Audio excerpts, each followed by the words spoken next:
4399 दिवस म्हणजे जवळजवळ 13 वर्ष. भारताच्या इतिहासातील तो सगळ्यात मोठा रेकॉर्ड जो आता मोडला गेलाय.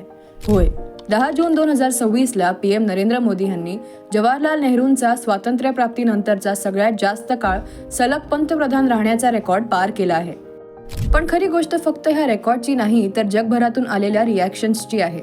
जगातील मोठे प्रोटोकॉल बाजूला ठेवून भूतानच्या पंतप्रधानांनी मोदींना आपला मोठा भाऊ आणि मार्गदर्शक म्हटले, तर इटलीच्या जॉर्जिया मेलोनी यांनी एका खऱ्या मैत्रिणीसारखं शुभेच्छा दिल्या आहेत. एक्सपर्ट्सचे म्हणणे आहे की ह्या काही वर्षात जगाचा भारताकडे बघण्याचा दृष्टिकोन पूर्णपणे बदलला आहे.